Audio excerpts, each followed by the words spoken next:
eh bien, de réparer ces fautes-là. Et on va le voir comment. Vous savez que les enfants de Yehuda, hein, dans la Bible, nous racontent qu'ils s'appelaient Er et Onan, ont fait cette faute-là. Ça a déplu énormément à Dieu. C'est la raison pour laquelle Dieu va les faire mourir en réalité. Le Shulchan Aruch nous explique cela. Il nous dit que cette faute-là est tellement grave, c'est la plus grave de toutes les fautes. C'est la raison pour laquelle il est dit Nishmarta mikol davar. Tu te garderas de faire toute chose négative, de toute mauvaise chose. Un homme doit faire attention en fait, à la propreté de ses pensées et donc ne pas, de cette façon-là, se retrouver face à une situation où il ne maîtrise même plus ce qui se passe dans son corps. La gravité de cet interdit, c'est que l'homme, à ce moment-là, quand il fait sortir cette goutte de semence-là en pure perte, il est en train de prendre ce qu'il y a de plus fort, de plus puissant dans son être, puisque nous savons que cette petite goutte-là vient de la sagesse, vient de la partie la plus élevée du cerveau de l'homme, nous l'avons étudié ensemble dans le 2e chapitre. Cette force-là qui est d'une puissance, d'une sainteté phénoménale, il est en train de la perdre complètement. Les Chachamim nous disent que celui qui fait ça, c'est un petit peu comme si qu'il versait du sang, parce que de chaque goutte, il y aurait pu y avoir un être qui aurait pu être créé, et là, il est en train de la détruire. La Kabbalah nous explique que toute semence qui est inutile, elle donne en réalité à ce moment-là, non seulement quelque chose de négatif, parce qu'en fait, on est en train de dilapider complètement une force saine et sainte qui aurait pu être créée, et on prend aussi cette force-là et on est en train de créer une énergie. Mais où est-ce qu'elle va, cette énergie, cette vitalité? Eh bien, la Torah nous dit qu'elle est en train de nourrir la force des écorces de l'impureté. Vous savez, ces fameuses forces d'impureté qui sont parallèles aux forces de la Kedusha, de la sainteté, qui sont appelées les chaloches, les 3 écorces de l'impureté. C'est 3 niveaux d'impureté, ces écorces-là. 3 niveaux qui représentent l'impureté sur Terre. Donc, d'une certaine façon, cet interdit-là nous interdit de créer encore plus d'écorces négatives et impures.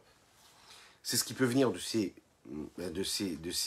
semences-là en pure perte, mais aussi de toutes relations interdites que nous pouvons avoir, chas v'shalom, et qui peuvent justement engendrer encore plus d'impuretés ici-bas sur Terre. Alors, comment est-ce qu'on répare cela? Rabbi Shlomo Zalman, ici, va nous le proposer, il nous le dit, quand on va faire Kirat Shema le soir avant d'aller dormir, il y a des textes qui nous ont été donnés par nos sages, qui représentent, à travers des psaumes, des prières que nous faisons, qui nous permettent justement de prendre un petit peu plus conscience de notre sainteté, et de cette façon-là, de réparer les fautes qu'on aurait pu commettre. Il y a 2 réparations principalement qu'un homme peut accomplir, qu'il peut faire. Si déjà la première façon de réparer ces fautes-là, hein, c'est de prendre l'action et de le transformer, de ce qui est interdit, de le transformer en quelque chose de kadosh, de saint, nous l'avons vu hier déjà, globalement dans les Averot en général, mais c'est tout simplement en faisant ce que nous appelons une véritable teshuva, un retour vers Dieu. Pourquoi? Pas seulement par crainte de Dieu, mais aussi parce qu'on a un amour phénoménal débordant pour Dieu que nous appelons la Ahava Rabba. C'est le niveau le plus élevé. Ici, on va le voir qu'il est parfois probable de faire une teshuva convenable, de base, c'est-à-dire, teshuva c'est quoi? Regretter ce que nous avons fait dans le passé, prendre une bonne décision pour ce qui va se passer dans le futur. Avec une belle kavana, c'est-à-dire une bonne intention, une bonne direction de pensée. Quand on va lire le schéma le soir avant d'aller dormir, cette réflexion-là qu'on va avoir, par exemple, pas juste dire les mots, mais de comprendre le sens profond des mots. Comprendre déjà la traduction, et ensuite comprendre le sens ésotérique, profond. Alors à ce moment-là, ça va nous permettre de véritablement arriver à une vraie tchoua, un vrai retour vers Dieu, qui s'exprime à travers cet amour pour Dieu. Et la cause de cette différence qu'il y a entre, par exemple, les relations interdites et juste une pure perte de semences du corps de l'homme. Quelle est la différence entre les deux? A priori, c'est la même chose, mais il y a vraiment une différence. La différence, c'est que dans un acte, dans une relation interdite, eh bien, il y a quelqu'un qui reçoit cette vitalité qui vient de l'homme. Donc il y a un autre corps qui va recevoir une vitalité qui est à 100% négative, néfaste, totalement destructrice, qui va recevoir cette vitalité-là. Cette vitalité-là, elle va prendre forme, elle va exister au travers du corps de la personne qui est en face. Donc ça, en fait, ça ne permet pas à cette vitalité de sortir, de s'élever vers la sainteté, puisque ça a été engendré et ça engendre du négatif. Alors qu'une pure perte, une semence qui est en pure perte uniquement, il n'y a personne qui reçoit cette vitalité. Donc on a la possibilité d'aller chercher ça, cette force-là négative et impure qui a été créée, et on peut la transformer, parce qu'on va faire une belle teshuva, en quelque chose de sain. C'est un fait. D'une relation interdite, par exemple, la vitalité, elle, va se poser, va s'installer, et puis va automatiquement créer de l'impureté. Ça s'exprime réellement dans ce que nous pouvons voir, et dans ce que les Chachamim nous disent, c'est que malheureusement, quand cette relation interdite va donner, par exemple, naissance à vraiment un enfant, c'est ce que cet enfant-là va être appelé un mamzer. Donc les dégâts vont être considérables. Pourquoi? Parce que cette goutte-là va être matérialisée dans cette impureté-là. A priori, la naissance ne rajoute rien à la gravité de l'action, c'est juste une conséquence. Alors pourquoi est-ce qu'on ne peut pas réparer? On nous explique bien ici que dans ce cas-là, la vitalité qui vient de cet acte-là qui est interdit se transforme en quelque chose, en une réalité autre que celle qui aurait pu être engendrée, à savoir de la sainteté. Et ça, c'est très difficile de le transformer, de l'élever dans la Gdusha, dans la sainteté. Regardons dans les mots ce que le Rabbi Shlomo Zalman ici a à nous dire dans les mots. Et nous sommes dans la dernière partie de ce chapitre 7 d'Elikutei Amarim de Tanya.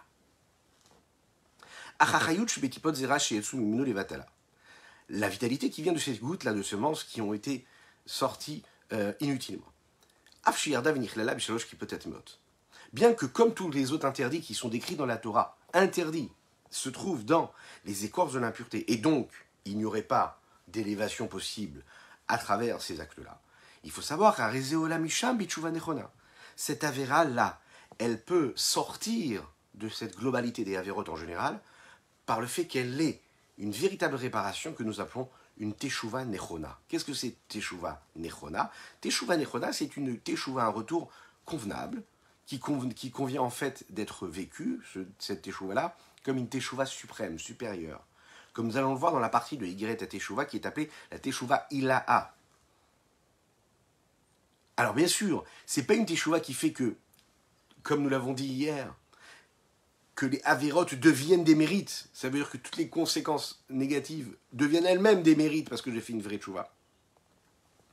On sait que ce qui est assourd, a priori, ne peut pas être transformé, parce que quand c'est assourd, nous l'avons dit, ça veut dire que c'est quelque chose qui est enfermé. Et si c'est enfermé, ça veut dire que je ne peux pas le délier. Et si je ne peux pas le délier, pas le libérer, ça veut dire que même avec la teshuva, a priori, je ne peux pas le transformer, puisqu'il est assourd. Ok. Pardon. Ça ne veut pas dire que l'homme qui a fait cette avéra-là, il ne peut pas faire teshuva du tout. Parce qu'on sait que dans le judaïsme, il n'y a pas de zone dans laquelle il n'y aurait pas de réparation. Ça n'existe pas. Surtout, on peut faire teshuva. Néanmoins, il y a une véritable différence entre la réparation que l'homme est capable de faire de l'homme, c'est-à-dire globalement de ce qu'il est lui, et la réparation de l'action qu'il a accomplie. Un homme peut faire par exemple teshuva globalement, ça veut dire de se détacher de toute responsabilité interdite de ce qu'il a fait, mais ce qu'il a fait d'interdit reste quelque chose d'interdit qu'il a fait. Autrement dit, je peux regretter mon acte, je peux devenir quelqu'un de meilleur, mais ce qui a été fait a été fait. Donc il y a l'homme et il y a l'acte. Un homme peut faire une véritable teshuva, il va vraiment se réparer, mais il va se dire devenir quelqu'un de bien, avec le véritable regret, la prise de décision pour le futur. Ce qu'il a fait a été fait. Je ne peux pas changer la réalité. Les petites gouttes qui n'auraient pas dû sortir de ce corps-là sont sorties. La relation interdite a eu lieu. La nourriture interdite qui a été consommée, elle a été consommée. Donc, est-ce qu'on pourra transformer ça et l'élever des écorces négatives de l'impureté? Non. Néanmoins, il faut savoir bien une chose ici. Si c'était juste cette petite goutte-là, qui ne venait pas de cette relation interdite, mais qui était juste une goutte qui a été sortie inutilement, sans aucune relation, sans une deuxième personne en face, alors à ce moment-là, là, c'est ce qu'il va nous dire ici, j'aurai la possibilité avec une bonne teshuva de l'élever. Ou bekavana tsuma bikriat shema shalamita, quand quelqu'un a une bonne kavana, une bonne intention puissante, au moment où il lit le Shema Israël le soir avant d'aller dormir. C'est un moment qui est très important. Pas tout le monde y fait attention. Parfois même, on peut être pratiquant religieux, être né dans une famille religieuse, et avoir un petit peu la flemme le soir avant d'aller dormir, d'aller lire le Kriyat Shema Shalamita. Kriyat Shema Shalamita, il faut savoir que c'est d'une importance phénoménale. Phénoménale, on a eu l'occasion d'en parler. C'est un moment où l'homme il fait une introspection personnelle, il fait une remise en question, il prend un petit peu du recul, il fait un petit bilan sur sa journée qu'il vient de vivre. Et ce moment-là, comme on avait l'habitude de dire qu'il y avait un chassid qui juste derrière le mur qui était juste derrière sa tête, là où il s'asseyait, tous les soirs, il y avait un grand trou. Le mur était vraiment enfoncé complètement. Et un jour, on s'est posé la question, on s'est dit, mais pourquoi est-ce qu'il y a ça? Pourquoi? Qu'est-ce qui se passe? Pourquoi est-ce qu'il y a ce trou-là dans ce mur-là?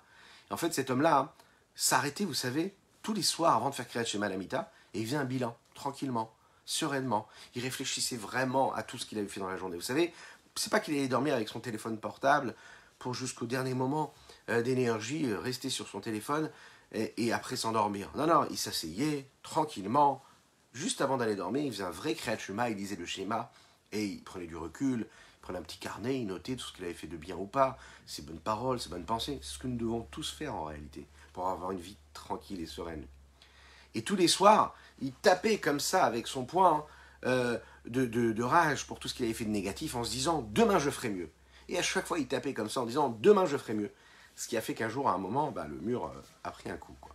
Vous imaginez ce que ça veut dire? Ça veut dire quelqu'un qui vit vraiment sa remise en question.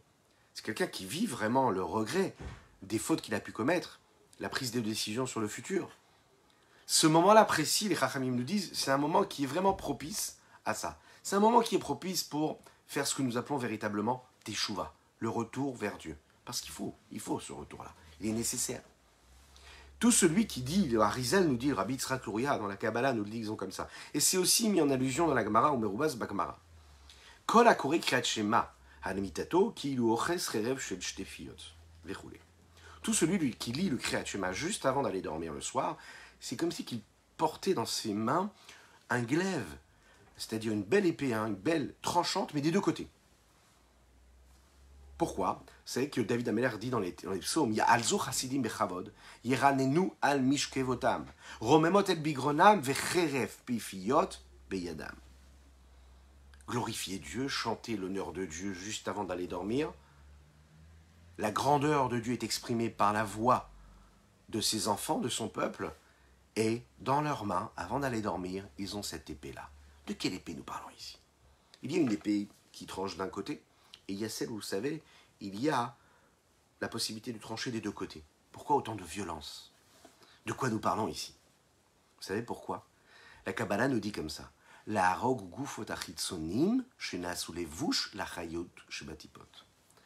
Ce glaive-là, il est là pour tuer et faire disparaître les corps des forces extérieures qui ont été créées et qui sont devenus le vêtement et le véhicule d'expression et de transmission et de matérialisation de la vitalité qui a été engendrée par ces petites gouttes-là qui peuvent sortir du corps de l'homme pendant son existence. Ces gouttes-là qui sont inutiles. Il est dit au sujet de Noach dans le Chumash Bereshit, El et Toldot Noach. Voici donc la génération, la descendance qui vient de Noach. Noach. Qu'est-ce que c'est Toldot Noach? Ça veut dire que le Rashi là-bas nous explique, et on explique qu'est-ce que ça veut dire sa génération. C'est que tout ce qu'un homme est, c'est ce qu'il engendre. Un homme est ce que ses enfants vont être. On voit un enfant, on voit ses parents. Toute l'existence d'un homme, toute l'importance qu'il peut donner à son existence, à sa vie, c'est dans ce qu'il est capable de transmettre. Autrement dit, un homme qui se lève le matin, qui dit merci à Dieu, qui dit Modéani, qui va faire Netilat Yadayim, qui fait ce qu'il a à faire, il fait sa tefila. Il ne va pas manger aujourd'hui parce que c'est jour de jeûne, le dit Tevet, mais qui fait ce qu'il a à faire toute sa journée. Et qui a pour objectif de se dire qu'est-ce que je fais aujourd'hui pour transmettre à mes enfants? En quoi je transmets quelque chose? Peu importe l'âge qu'ils ont, on est toujours dans ce leitmotiv-là. Parce qu'en fonction de ce qu'on est capable de laisser ensuite pour les transmettre, eh bien nos actes changent. Quand on est conscient de la responsabilité que nous avons, eh bien nos actes changent. On ne prend pas les mêmes décisions, on ne fait pas pareil, on ne pense pas pareil, on ne parle pas pareil.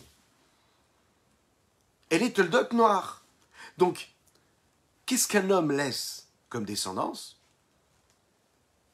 Sa suite, ce sont ses enfants physiques, mais également ce qu'il engendre à travers ses actes. Les actions concrètes, tout ce que nous faisons, ce sont des naissances. C'est des choses qu'on fait naître. Alors, toutes les mitzvot, toutes les bonnes actions, c'est ce que nous faisons naître. Alors maintenant, les avérotes qu'un homme fait, tout ce qu'il ne devrait pas faire et qu'il fait, toutes ces mauvaises actions, c'est aussi la descendance, c'est aussi ce qui était engendré par un homme. Un homme est là pour faire naître, pour créer, pour susciter. ici-bas sur Terre, dans ce monde-là, des actes, des actions. Et ce sont donc tous ces enfants. Mais à quel niveau? Dans la Kabbalah, on nous explique que l'on crée à travers nos actions, ou des anges, qui sont des anges positifs, ou des conséquences néfastes, ce que nous appelons des endommageurs, du négatif, Chas v'Shalom. Tous sont reliés à l'homme. C'est-à-dire que tous nos actes sont à chaque fois reliés à chacune et chacun d'entre nous. On ne peut pas dire j'ai fait quelque chose, et ça y est, je m'en détache, je deviens quelqu'un d'autre. Non, ce que j'ai fait, ça reste attaché à ce que je suis. Alors si c'est des bonnes actions, des mitzvot, alors cela c'est des anges que j'ai créés, et ces anges-là vont m'accompagner partout. Si malheureusement ce sont des mauvaises actions, alors ces mauvaises actions-là, elles vont accompagner la personne partout où elle va. Ça a des conséquences. Maintenant, il faut savoir que, comme tous les enfants, on appelle notre père, père, papa. Et quand on sait qu'on s'est égaré de la volonté de notre père, qu'est-ce qu'on fait? On lui dit, papa, tu es notre père, sauve-nous. Peu importe ce que nous avons de positif ou de négatif. Nous le disons dans la Tefila, c'est toi qui nous as créés, c'est toi qui dois nous donner à manger, c'est toi qui dois nous faire tenir, c'est toi qui dois nous donner force, la vitalité. Maintenant, la veille, tu as fauté, tu t'es égaré de la bonne route. Il y a 2 minutes, tu t'es égaré de la bonne route. Les Chachamim nous disent une personne qui faute. Ouais.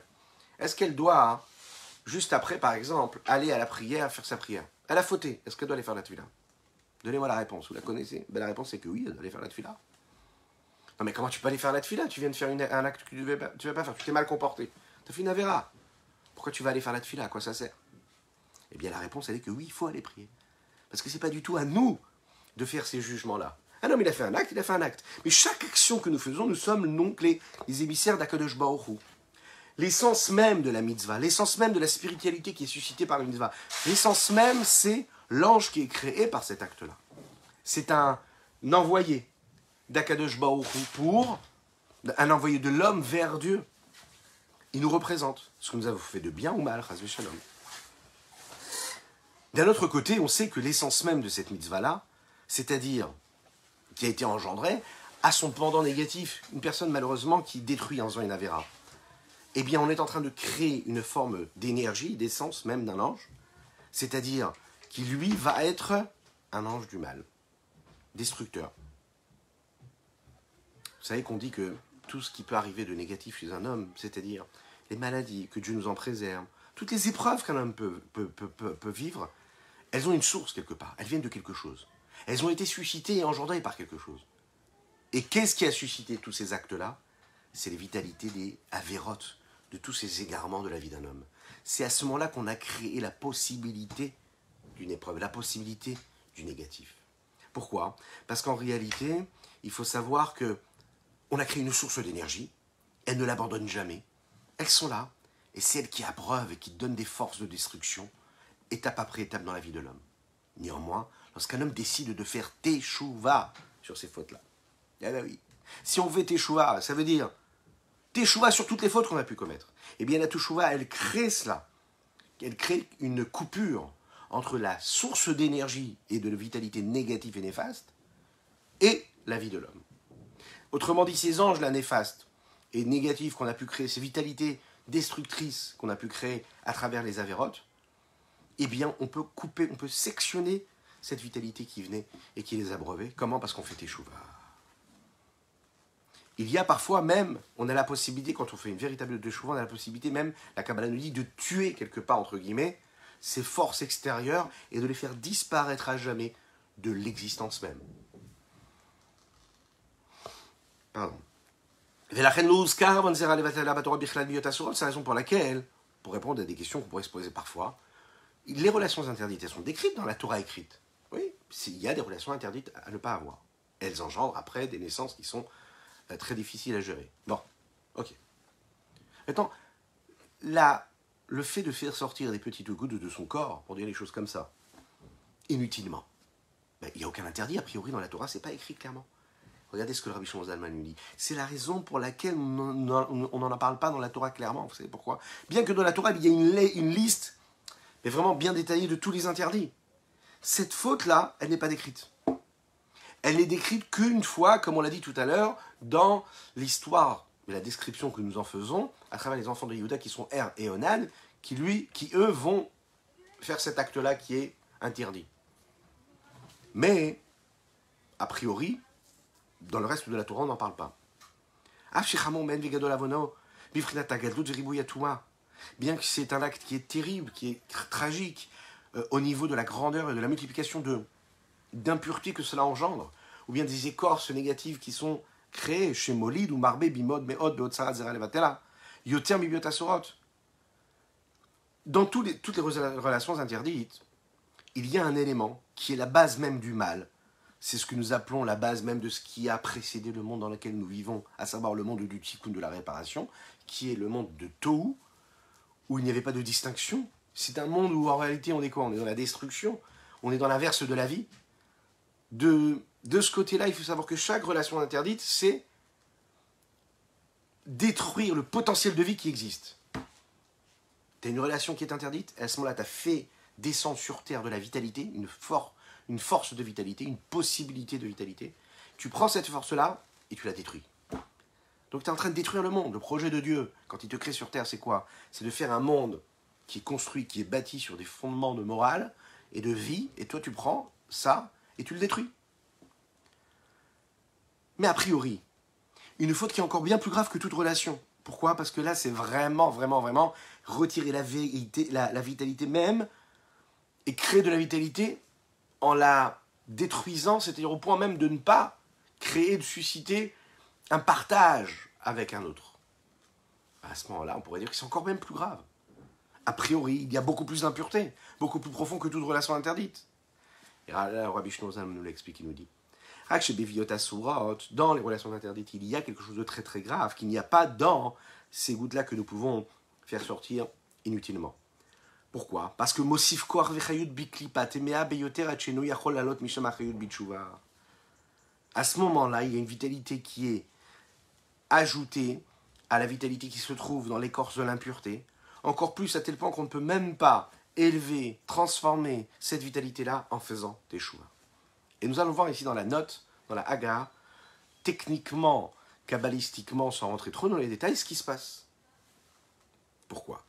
Mipnei shenikleta bisod de nukva de klipa, amekabelet vikoletet achayot meakdusha. Elle est incrustée et elle s'installe dans la base même qui est appelée la partie féminine nukva de l'écorce. Féminine qui reçoit. Dans cette écorce-là, il y a une partie féminine et masculine qui donne, féminine qui reçoit. Quand il y a cette impureté-là qui est créée, cette vitalité qui est créée, c'est donc à ce moment-là, cette vitalité qui s'incruste dans cette base-là, féminine, de cette écorce-là, qui reçoit, mais kabelet vikoletet achayut magdusha, qui va recevoir la vitalité qui vient de l'autre côté de la sainteté. Quand il n'y a pas d'échange, quand il n'y a pas de partie masculine et féminine, donc dans cet échange-là, et qu'il y a juste une semence qui vient du côté masculin, il n'y a pas le niveau féminin de l'écorce qu'il pourrait recevoir. C'est juste en fait le potentiel qui s'habille dans la vitalité qu'il aurait dans ces gouttes-là, comme ceux qui maîtrisent bien la sagesse cachée.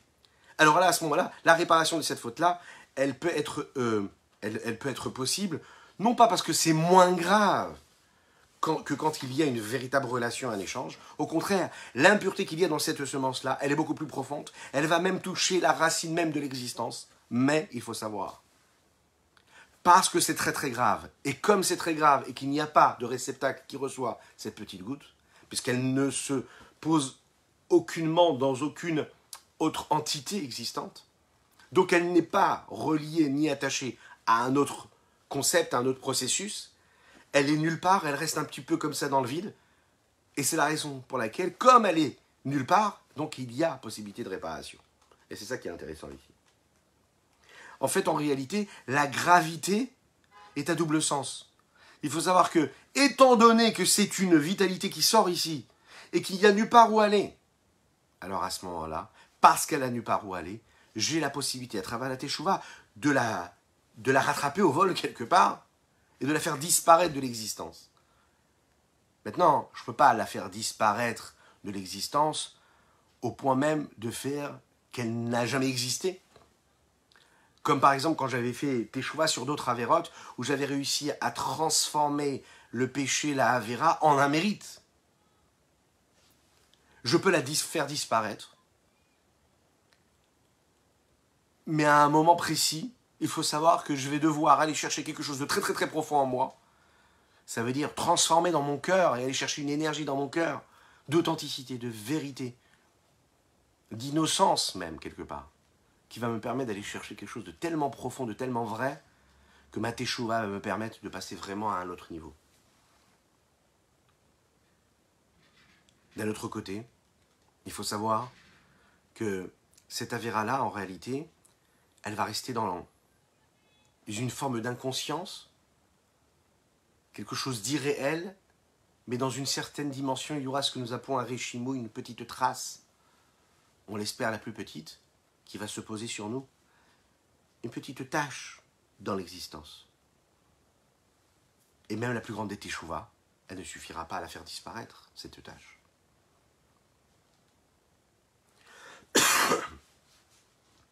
Et là, imken, il y a cette teshuva ma'ava rabba zok kolkach delot na'asulo kizruyot, si ce n'est qu'il fasse une teshuva phénoménale jusqu'à transformer tout ce qu'il a pu engendrer de négatif en mérite.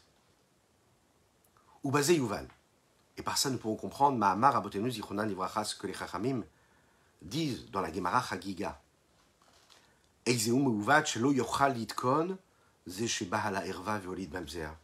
est celui vraiment qui aura vraiment du mal à se réparer, à se transformer? Qu'est-ce qu'on ne pourra pas redresser véritablement? C'est celui qui a une relation interdite et qui donne naissance à un mamzer. Même s'il fait une véritable teshuva, il ne pourra jamais élever cette vitalité-là et la transformer dans la sainteté. Mais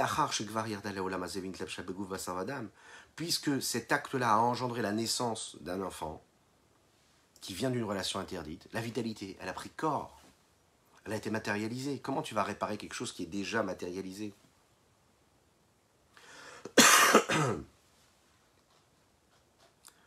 Une personne qui a volé quelque chose a la possibilité de le rendre. Une personne qui fait cet acte-là, qui engendre ce mal-là, comment est-ce qu'elle va réparer cela? Alors il y a des histoires qui nous montrent comme quoi parfois on a réussi à transformer avec une teshuva phénoménale, à vraiment faire passer tout le négatif du côté du positif. Ça nécessite énormément de mérite qu'Akadosh Baruch Hu pourrait donner à l'homme. Il faut savoir en réalité que Rabbi Shimon Zalman ici est en train de nous donner des secrets de prise de conscience. Se dire que, souvenez-vous, un des premiers mots que nous avons prononcé avant de parler de ce sujet, c'est la pensée. C'est la pensée qui va engendrer tout ce qui peut se passer dans la vie d'un homme. Les conséquences, les conséquences terribles que cela peut avoir sur les actes de l'homme. On n'est pas conscient des conséquences. Un homme, il vit, il ne se rend pas compte de ce qu'il fait. Il pense que les actes n'ont pas de conséquences. Le sérieux de l'homme, et justement, c'est la raison pour laquelle nous avons parlé du Kriyat Shema chez Alamita, c'est-à-dire ce Kriyat Shema que nous disons juste avant d'aller dormir. Pardon. Ces actes-là, qui vont être engendrés par la prise de conscience que nous avons dans cette remise en question quand on fait ce Kriyat Shema avant d'aller dormir, nous permettent de rentrer dans une autre dimension. C'est un travail comme un sportif. Quand on va le soir, on va faire ce bilan calmement sur notre existence, sur les pensées et les paroles que nous avons eues pendant notre journée, et bien ça nous permettra le lendemain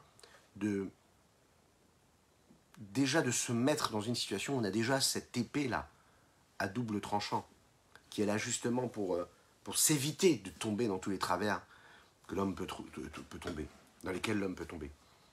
C'est une histoire qui est très très ancienne, elle date d'il y a plus de 2000 ans. Elle apparaît dans la Gemara Avodah Zara. C'est un homme qui pouvait être appelé et décrit comme le roi des plaisirs.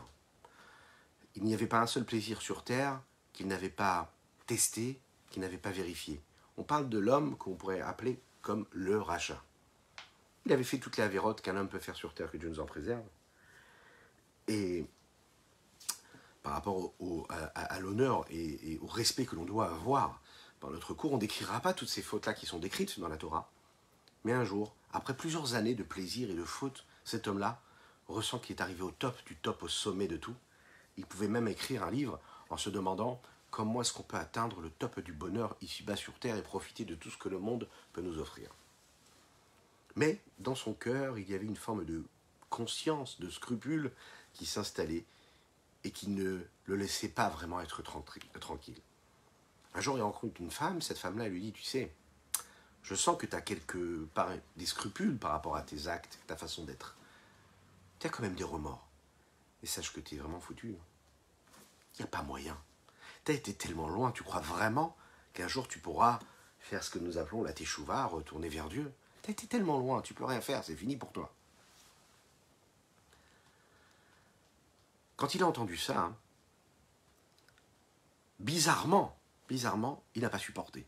Venant de quelqu'un d'autre, le fait qu'on l'enferme comme ça et qu'on lui dise « il n'y a pas moyen, c'est fini pour toi », cet homme-là n'a pas pu supporter cette réponse-là. Il est tombé dans une tristesse, dans une détresse phénoménale. Cet homme-là, c'est Elazar ben Dourdaya.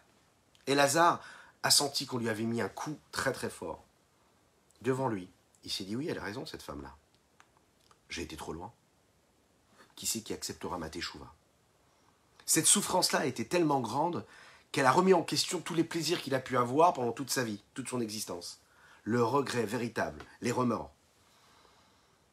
Et Lazare s'est dit, peut-être que je vais demander la pitié de Dieu. Je vais lui demander de me pardonner toutes mes forces.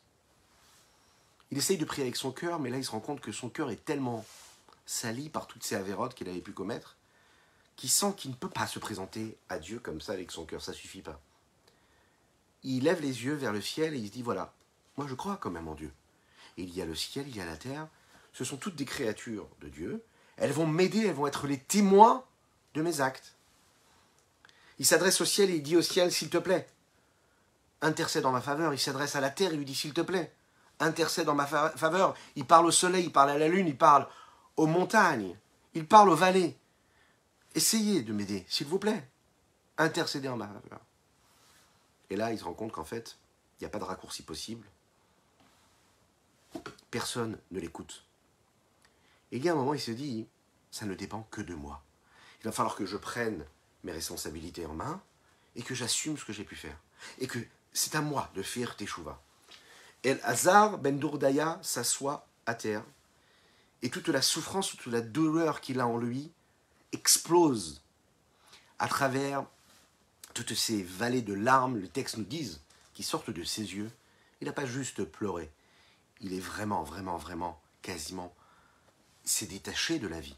C'est-à-dire une larme, des larmes qui sont parties du plus profond de son être, de son corps, de son esprit, de son âme. Ce pleur était tellement fort, à tellement que les Chachamim, les textes nous disent, dans la Gemara, que sa neshama, son âme, n'a pas pu supporter en réalité. Elle n'a pas pu rester sur ce corps et dans ce corps-là. Et elle s'est élevée. Elle est partie de son corps. Et bien sûr, il a rendu son âme à son Créateur. De larmes de regret. La question qui se pose ici, quand on lit cette histoire-là, c'est est-ce qu'on a accepté ça, cette joie ? Voilà quelqu'un que toute sa vie, il a vécu, il a profité du monde, il a profité de la vie, etc. Et puis, à un moment, il ne supporte plus, il fait teshuva.